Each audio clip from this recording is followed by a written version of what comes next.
A set of Delaware and Hudson Alcos pull out of the Altoona rail station after a crew change, soot bellowing from their diesel stacks, headed west over the Horseshoe Curve to Johnstown, Pennsylvania, as we take a look at the RS11.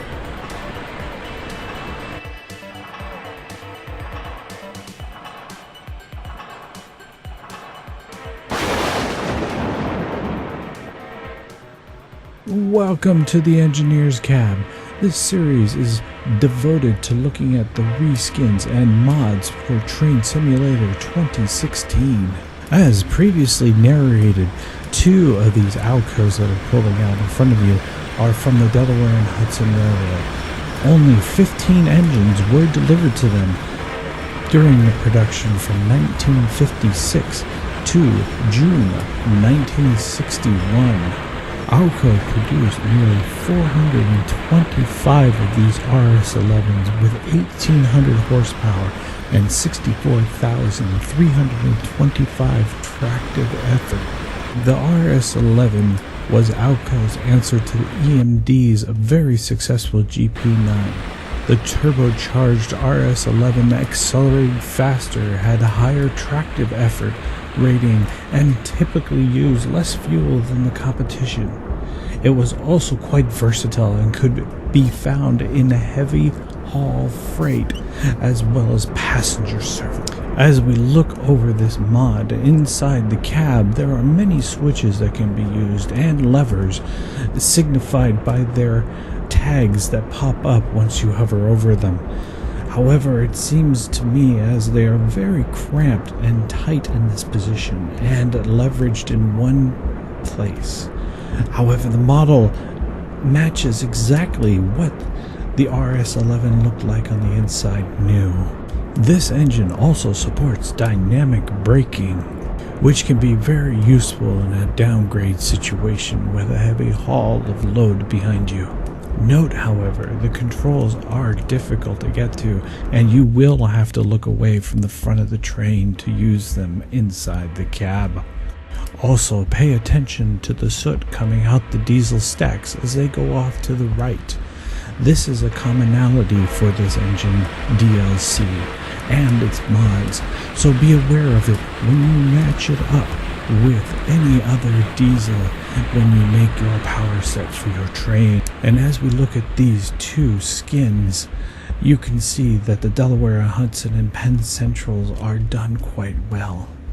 Moving off to the northwest in Stevens Pass, we see a set of Burlington Northern RS11s with an NP unit in the middle, also done in extreme high detail and quality. I rate these two fairly high and suggest them. Although the beacon on top does not give off any light, it does give the impression that there is light being emitted. Also note that the Burlington Northern and Penn Central did keep their engines from the previous railroads for quite some time, and they did serve with high honors. Nearly half a dozen RS11 served with the Burlington Northern into the later years.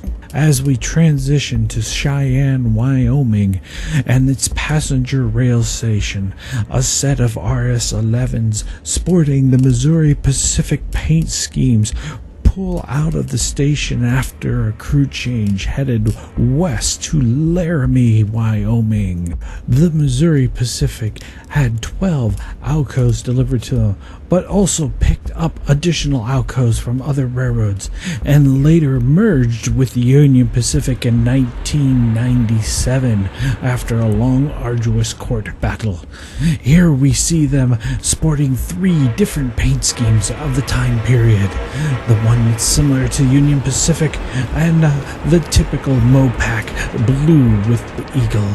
I also highly recommend that you pick up these high quality reskins as they will work well with your rail sets. Next stop, Sherman Pass. However, as these units move west, we will be moving east to watch a set of Conrail RS11s moving southbound in the northeast corridor. This is a common occurrence as there is a need for power transfers every now and then from yard to yard. But note again the great quality of skin that is provided to you. However, the Pennsylvania DLC color in black is so black that sometimes it doesn't even let the light out.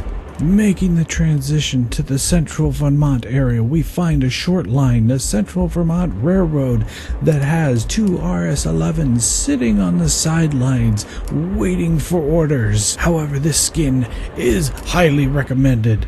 But now looking at the Riverside, Waterton, and Atlantic RS11, the best of the best I have seen on all the reskins. I highly recommend it from RailworksAmerica.com. I hope after you've looked at this entire video that you agree that all of these skins are wonderful, but tend to need some weathering to pull out more detail.